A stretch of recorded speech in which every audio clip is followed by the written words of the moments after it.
मुझे वो रात आज भी याद है जब मैंने पहली बार द विस्पर ऐप देखा था। कॉलेज के आखिरी साल में मैं रात भर जागकर प्रोजेक्ट पर काम कर रहा था। सब कुछ थका देने वाला था। मेरे पुराने दोस्त गौरव ने एक लिंक भेजा था, साथ में लिखा था, ये ऐप तेरी बोरियत खत्म कर देगा, पर ध्यान से। मैंने बिना सोचे समझे डाउनलोड कर लिया। फोन में स्टोरेज कम थी, इसलिए पहले कुछ पुरानी चीजें डिलीट करनी पड़ी। ऐप का आइकन एक टेढ़ी मेढ़ी टूटी हुई घंटी जैसा था। जैसे ही ऐप इंस्टॉल हुआ, मेरे फोन की कॉलर ट्यून अचानक बदल गई। वो कोई गाना या धुन नहीं थी, वो थी एक धीमी, लगभग मानवीय फुसफुसाहट। इतनी धीमी कि लगता था जैसे कोई हवा में मेरे कान के पास बोल रहा हो। रात के 2 बजे थे। मैंने एक अनजान नंबर से खुद को कॉल किया। फोन उठा नहीं, पर कॉल जाते ही वो फुसफुसाहट शुरू हो गई। ऐसा लगा जैसे कोई बहुत दूर दर्द में है, लेकिन समझ नहीं आ रहा था कि वो क्या कह रहा है। मैंने गौरव को कॉल किया। वो सोया हुआ था, पर उसने झट से कॉल काट दिया। मैंने उसे मैसेज किया, यार ये क्या है, कॉलर ट्यून अजीब है। उसका जवाब आया, कहा था ध्यान से, ये किसी पुरानी रिकॉर्डिंग से ली गई है, बस इसे इस्तेमाल मत करना। मैंने उसका मतलब समझा नहीं। कौन सी रिकॉर्डिंग, किसकी? मैंने रात भर उस ऐप के बारे में ऑनलाइन खोजा। कुछ पुराने टूटे फूटे फॉर्म मिले जहां लोग इसके बारे में लिख रहे थे।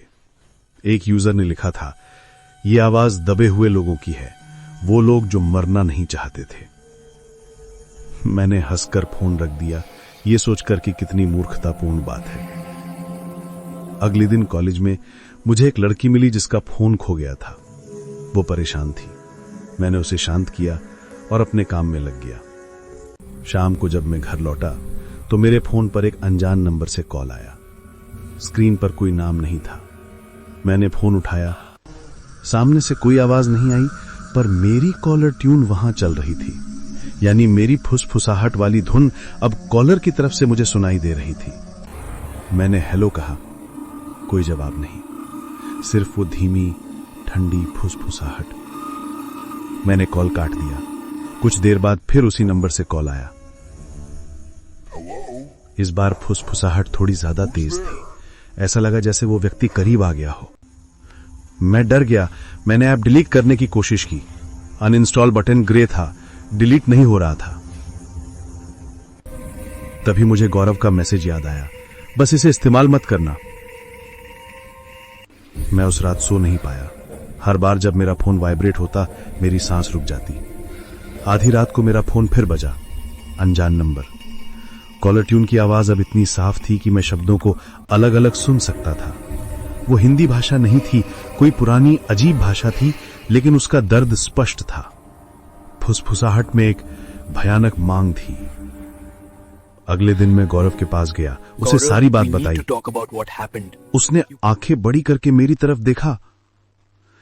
मैंने तुझे क्यों कहा था कि इस्तेमाल मत करना? ये ऐप फोन की रिंगटोन मेमोरी में घुस जाता है। ये आवाज उस लड़की की है जिसका फोन खो गया था। उसका नाम नेहा था। मेरे कान सुन्न पड़ गए। नेहा? कौन नेहा? गौरव ने बताया कि नेहा, जो 1 साल पहले इसी कॉलेज में थी, एक भयानक एक्सीडेंट में मर गई थी। उसके मरने से ठीक पहले उसका फोन खो गया था। उस फोन में एक कस्टम कॉलर ट्यून थी। गौरव ने कहा, उस पुरानी रिकॉर्डिंग में कोई शक्ति थी। जिसने भी उस फोन को पाया, उसने द विस्पर ऐप बनाया और अपलोड कर दिया। ये ऐप तेरी आवाज नहीं, तेरी जगह को कॉलर ट्यून बनाता है। फिर उसने धीरे से कहा, जिस दिन तूने ये ऐप डाउनलोड किया और अपनी पुरानी चीजें डिलीट की, तूने नेहा की जगह ले ली। उसका खोया हुआ फोन नहीं, बल्कि उसकी अंतिम फुसफुसाहट अब तेरी कॉलर ट्यून बन गई है। मुझे याद आया कि जिस लड़की का फोन खो गया था, उसका नाम भी नेहा था, पर गौरव ने कहा था कि पुरानी नेहा मर चुकी है। मैंने गौरव को कहा कि मैं ऐप को फॉर्मेट कर दूंगा, फोन बदल दूंगा। गौरव ने सिर हिलाया। ये ऐप फोन से नहीं, तुमसे जुड़ा है। यह आवाज पहले दूर थी, फिर करीब आई, अब ये आवाज तुम्हें बुला रही है। ये आवाज तुम्हें उस जगह ले जाएगी जहां नेहा की फुसफुसाहट आज भी कैद है।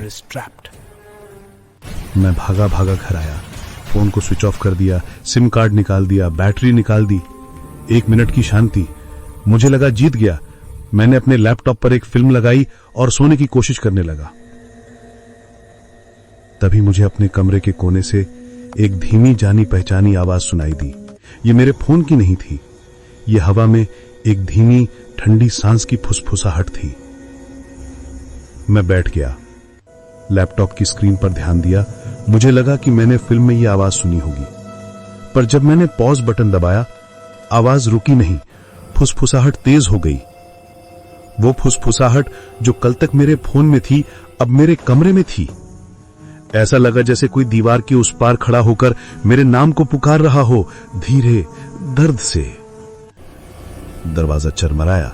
मैंने दरवाजा देखा, लॉक था, लेकिन दरवाजे के नीचे से एक काली परछाई फिसलती हुई अंदर आई। मैं डर के मारे जड़ हो गया। वो परछाई बिल्कुल एक सूखे पत्ते जैसी फुसफुसाहट के साथ साथ मेरे पास आने लगी। अब मैं वो शब्द समझ पा रहा था। वो हिंदी या कोई भाषा नहीं थी, वो सीधे मेरे दिमाग में गूंज रहे थे। जगह खाली है, आ जाओ। मैंने चीखने की कोशिश की पर आवाज नहीं निकली। जैसे ही वो परछाई मेरे पैरों के पास पहुंची, मेरे जेब में रखा पुराना बिना सिम वाला स्विच ऑफ फोन अचानक बजने लगा। लेकिन इस बार वो कॉलर ट्यून नहीं थी, वो थी एक तेज भयानक चीख, एक दर्दनाक विलाप। चीख सुनकर परछाई पलटी और वापस दरवाजे के नीचे से बाहर चली गई। मैं कांप रहा था। फोन अभी भी मेरे जेब में, स्विच ऑफ था, फिर भी उसकी स्क्रीन चमक रही थी। मैंने उसे डरते डरते बाहर निकाला। स्क्रीन पर कोई नंबर नहीं था, बस एक काला धब्बा था और उस धब्बे के चारों ओर छोटे छोटे अक्षरों में लिखा था, तुम्हारी जगह अब उसकी कॉलर ट्यून है। मैंने अगले दिन वो फोन तोड़ दिया, जला दिया, जमीन में गाड़ दिया, पर इससे कोई फर्क नहीं पड़ा। अब हर रात जब मैं अकेला होता हूं, मुझे हवा में वो फुसफुसाहट सुनाई देती है। ये दूर से शुरू होती है, मेरे कानों तक आती है और फिर मेरे ही दिमाग में गूंजने लगती है। मैंने अपनी पुरानी सारी चीजें हटा दी हैं, अपना कमरा बदल लिया है, शहर भी बदल लिया है, पर यह आवाज अब भी पीछा कर रही है। अब मैं जानता हूं कि यह कॉलर ट्यून नहीं है, यह नेहा की आत्मा है जो मेरे शरीर को अपनी नई रिकॉर्डिंग स्पेस बना चुकी है। और मुझे डर है कि जल्दी मेरी अपनी आवाज मेरे किसी दोस्त के फोन में अदृश्य कॉलर ट्यून बनकर बजना शुरू कर देगी।